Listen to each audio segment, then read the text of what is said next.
All right. Thank you, Steffi, for the nice introduction. Two things up front. I noticed that there were also some international participants in the audience, so I will be doing this presentation in English. Hope that's okay for everyone. And the second thing, I also learned that I have the honor today to prevent you actually from finalizing the summit, to go home, to see your loved ones, your friends, have a nice beer and wine. Great. So, what's in for you? This session is about learnings. Anybody had some learnings over the course of the last 2 days? Please raise your hands if you found anything insightful from the Auto Summit. So that's actually great, seeing quite a lot hands risen, because I think learning and obviously consecutive improvement are one of the basic success criteria of successful corporations. So we build stuff, we test it, we bring it live to our customers, we learn from that, and this is how we drive innovation in our industry. Some other companies call it a so-called day one mentality, and to have this entrepreneurial spirit. And do you know what actually Jeff Bezos said when he got asked, hey Jeff, what does actually the opposite of day one look like? So day two. And I noted it down to quote him correctly.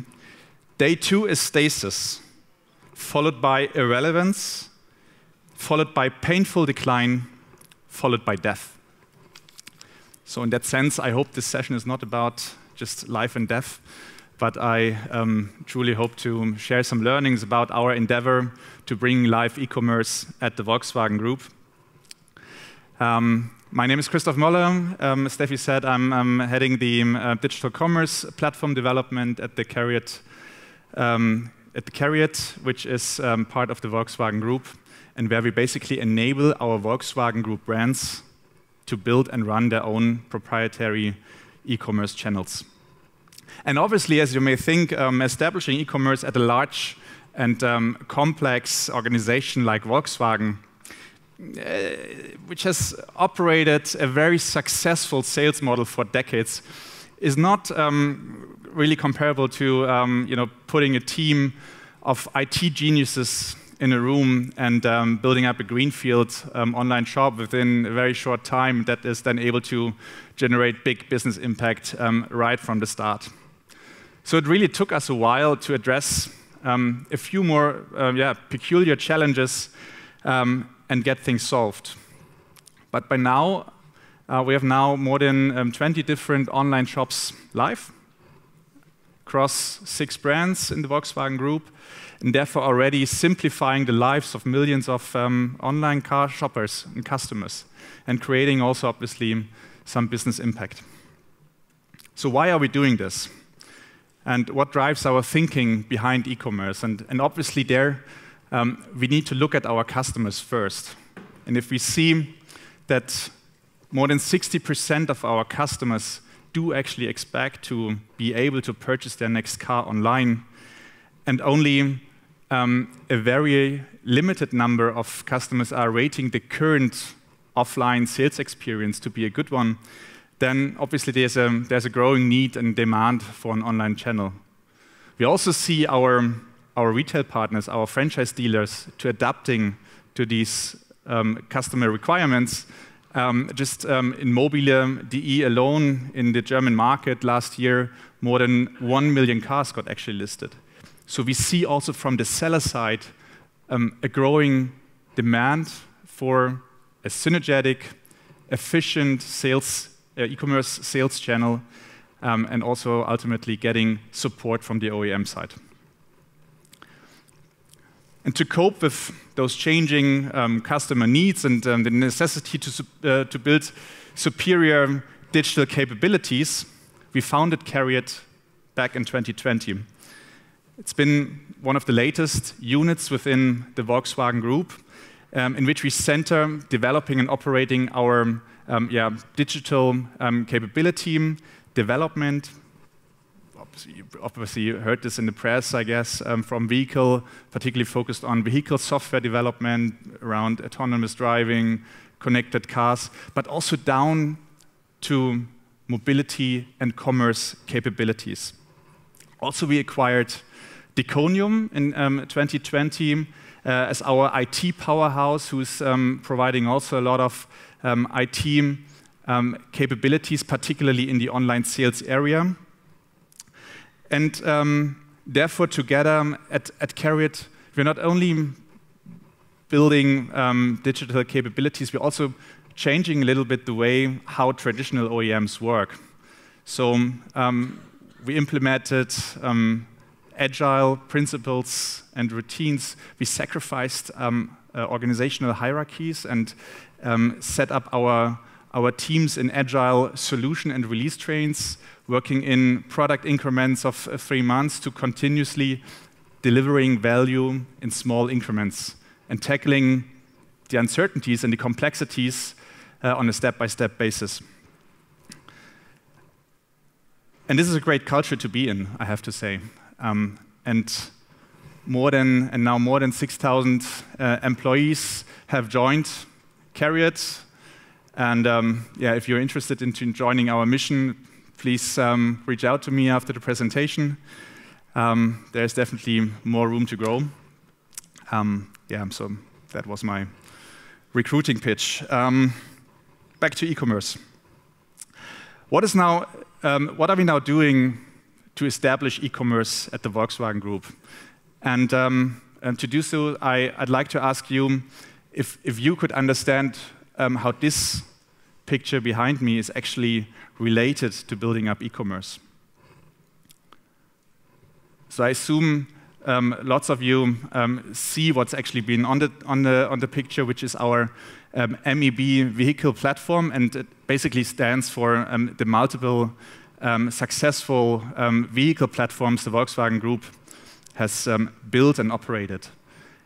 And to me, it's one of the success drivers of the Volkswagen Group, as it basically allows us to design and produce different cars, different car models under different brands for different customer segments by using the same standardized components and modules. So this ultimately allows the brands to focus on really what drives customer value, which is emotions, superior body style, interior design, creating stellar customer service, and ultimately enables the group to reduce complexity, reduce efforts spent in procurement, spent in production, and ultimately improve our cost structure. And so this is also how we think about building up e-commerce. And this is how we think about building up the one-shop e-commerce platform in the Volkswagen Group. So this is how we call it internally. So similarly to the MEB platform, we are also providing brand-specific, business model-specific online sales experiences to our brands, but basing them on a very standard set of modules and components, which we call basically modular microservices. So these are, for example, product find and show, checkout handling, cart handling, monetization, product data, and asset management, and so on.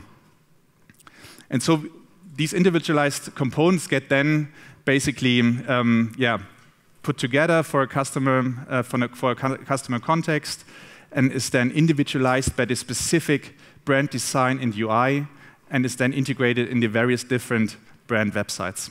So a shop on Audi DE may look completely different, like a shop at Volkswagen in France, but it's actually based on the same standard components. We're not developing every component ourselves. We're also partnering with very strong internal partners, like our financial services arm, but also source superior commerce capabilities from our partners, Commerce Tools and Novomind. So really to be smart in what we're building ourselves and what we're sourcing. So obviously, building such a platform is a long-term play because ultimately, it takes time to develop these components initially, but then replicating each of these components and integrating it for the next brand in the next market is then supposed to be very efficient and fast.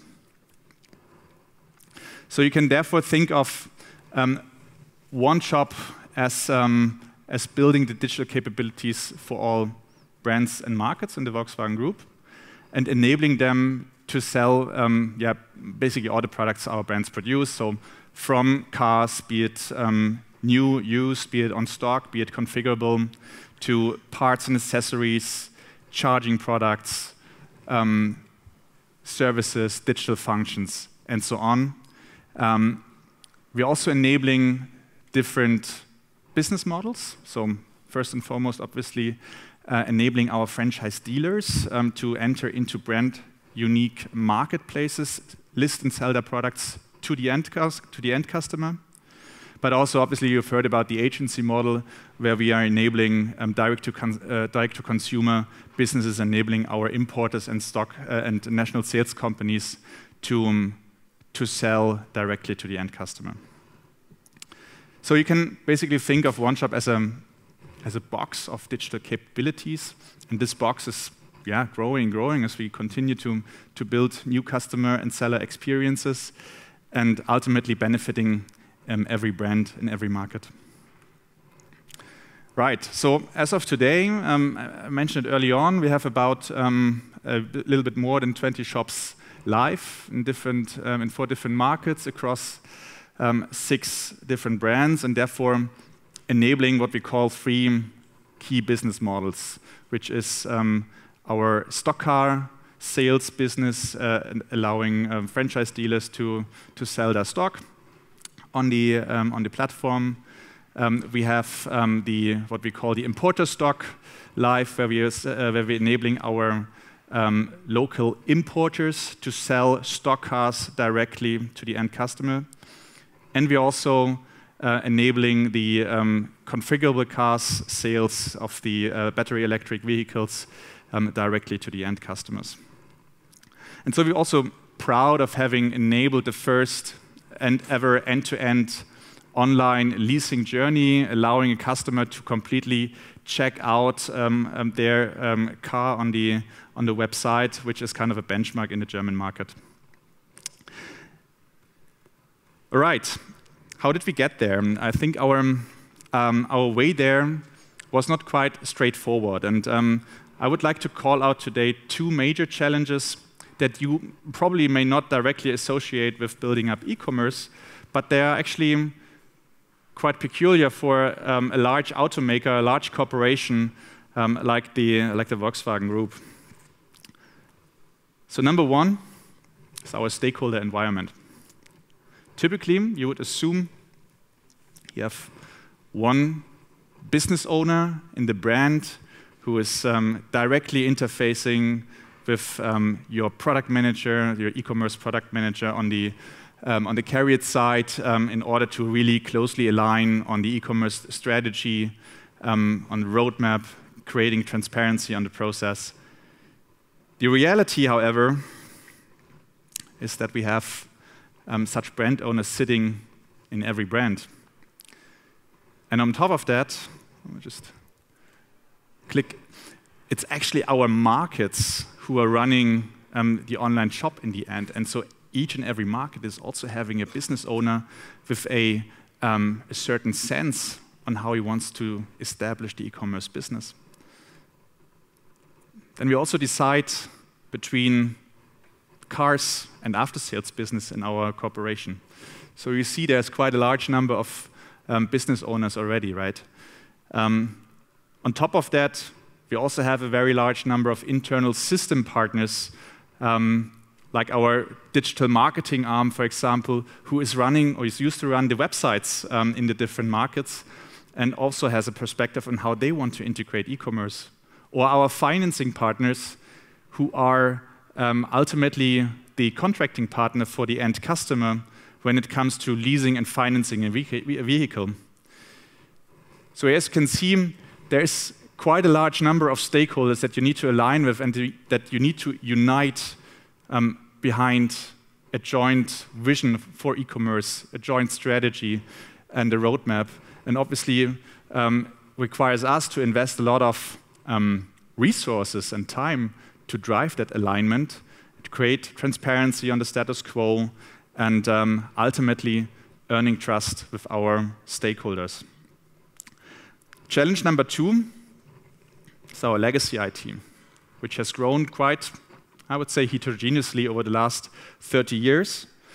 We once took the exercise and counted the number of system and data model integrations that we need to take in order to bring live just online shops in for 6 brands in 5 European markets. And the results you can see here on the page, and obviously there is a lot of integration and consolidation that we need to take in order to bring live just one single web shop. So you may ask, why are you actually doing this? Why don't you develop a greenfield environment and build up e-commerce from scratch? And the answer is that we obviously must integrate into our existing systems as we want to provide our end customers a seamless experience across our different sales channels. So we want to ensure that prices are the same, that product information is the same across online and offline sales channels. And also on the other hand, we want to make it as simple as easy as possible for our dealers and sellers to use their existing systems when listing products, when starting their own e-commerce business. And so therefore, we obviously have to allocate a lot of resources in developing interfaces with our legacy systems, driving system standards, enforcing SLAs, and so on. So I guess you can imagine there are obviously a few more challenges when it comes to e-commerce. But I wanted to point out these two as, I think these are not like super standard when you think about e-commerce, and this is something big traditional corporations face when building up new capabilities and creating a platform like this. All right, so what have we learned? There's a couple of things I'd like to share. I teased it in the beginning, so let's get in there. First, it's really to focus on truly innovating when building up a digital business model. And this can mean to deviate from your existing offline sales business. So we invested about 1.5 years in developing our after-sales web shop. We scraped it. We never put it live. So why? Because we basically focused initially in replicating our offline journeys, which meant that a customer entering the web shop basically forced or saw a large catalog of parts and accessories, but then was forced to enter a dealer in order to receive product pricing, delivery conditions, and so on. And if he was entering another dealer, then he saw a different price, but it was still the same product that was shipped to his doorstep. So obviously not a good experience, and an experience that does not create trust among our customers, and it's not a simple or transparent experience for our customers. So in that way, it maybe took us a year too long to figure that out, but it revealed actually an important learning, which is really to look at your customers first and work backward, and think about the specific online experience, and that's what we are focusing on now. Second one, if you manage to establish an agile IT organization, develop great agile mindset and routines, processes to enable the teams to cope with a very uncertain environment with lots of complexities, that's great. But it only gets you halfway, if at all. Because if your internal customers, system partners, and stakeholder communities are still running in sequential planning and delivering algorithms and require, for example, 12 to 18 months to allocate business resources, operations, budget onto a very specific milestone, then it will be a huge impact to them if your development team says, hey, we figured out another complexity and we need 3 months more to bring live a certain case. And hence, this agility really needs to stretch across the entire organization and must not be limited to the IT organization only. The third learning is that our general IT system setup is actually driven by your organizational structure. It's called Conway's Law, and it's true.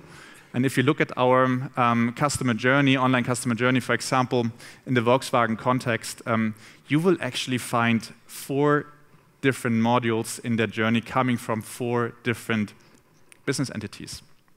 And this causes a lot of internal synchronization conflicts, data handover issues, sometimes even legal challenges, and it ultimately slows down your time to market. So if you can radically simplify ownership along your system structure and enable a holistic view of your entire customer journey, as this will obviously positively impact speed and quality of your IT deliveries. Number 4 is about expectation setting. And if you are a big organization and have an established IT legacy, and your ambition is to integrate into that legacy, then you should be prepared that the effort you initially estimate will be much higher than expected. When we started building up OneShop, we focused a lot on great new business capabilities, creating customer experience. We figured out very soon that we have to first enable our surrounding systems and get them e-commerce ready, because ultimately we want our customers to contract online, to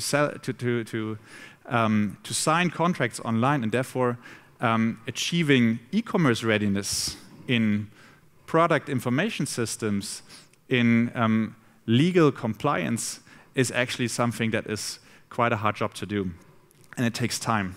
And it takes time to develop interfaces, to develop standards, and so on. But this is critical groundwork, and obviously those challenges are not really foreseen in the beginning and pop up along your path, but you need to work through that and accept the delays.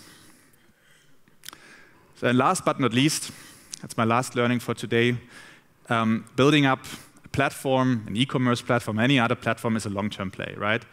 And so therefore, you also need to have the willingness to continue your path despite criticism is arising along your way.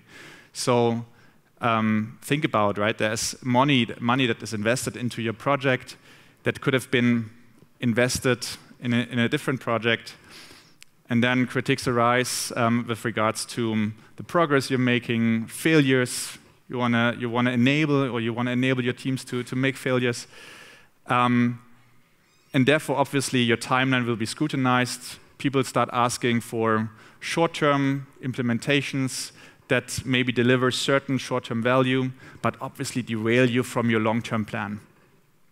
And therefore, we really need to have that willingness to accept that criticism, provide transparency on the status, provide explanations, maybe take small compromises, but really stay focused on achieving your plan. So, with this, I hope I was able to share some learnings for you. And looking into the audience, I think also everybody is still alive, so that's a good one. I think on our end, our e-commerce journey has just started, and we continue obviously innovating on our customer experience, on our seller experience. So stay tuned. There's more to come soon. And with this, thank you for listening, and have a safe way home.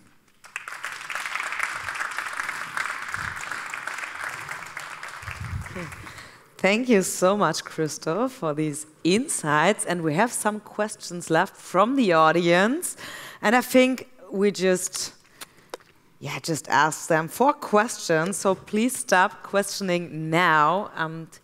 So it just would start with the first one. And the first one is a little bit critical, but I think you have a good answer. While Volkswagen is focusing on e-commerce, why did they decide to spin off their payments operation, one of the core elements for e-commerce, to JP Morgan? We actually didn't spin it off completely, right? We're still holding a minority share in this joint venture.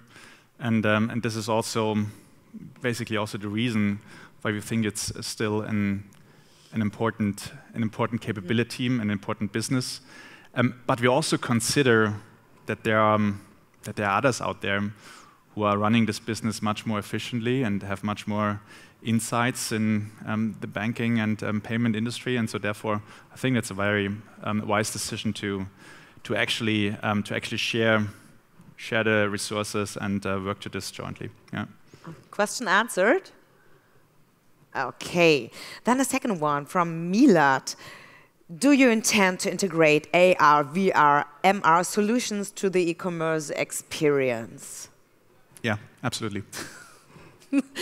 Milad, question answered?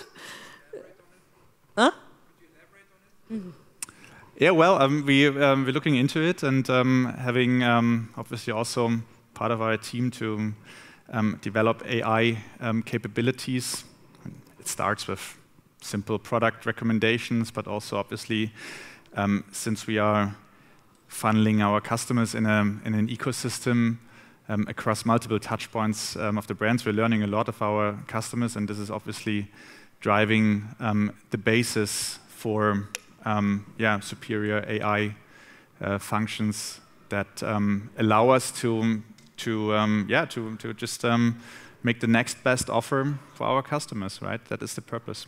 Mm-hmm. Then we have the third question from Marcus. Great. It's 4 questions. Still active, right? Yeah, very active and very interesting questions as well. So Marcus asks, you said that One Shop is a commerce platforms for different Volkswagen brands. How will it work when every brand has its own sales strategy? Interesting question. I don't get the question. I mean, so the One Shop and different brands, multiple brands, and they have own strategies. How do you realize it in that shop? We basically build flexible components, and obviously it's up to brands to then compose them to their needs, right? And that is also what the power is in that platform that we're building, because it's not really that we have a standardized customer journey that we're then stretching and pushing into every brand.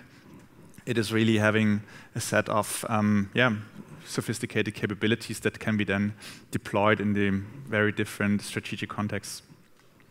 Okay, cool. I think that is also a suitable answer. And then the last question from the audience to you, Christoph. Do you think hierarchy would have solved some of your problems? Also a good question. Interesting. That is a good question. To be honest, if you allocating all these very specific technical questions onto a hierarchical level, I would not think we get the right answers from that. So I think it's really about enabling and empowering our teams to make these decisions and to come forward with plans, because they are the ones who are knowledgeable about the actual subject and the problem that is arising.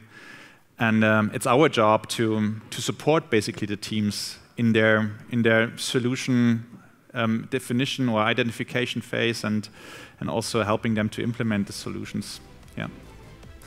Yeah, thank you so much for your experiences, for your lessons learned. Last big applause for this keynote, Christoph Möller from CARIAD. Thank you. Thank you so much. Thank you.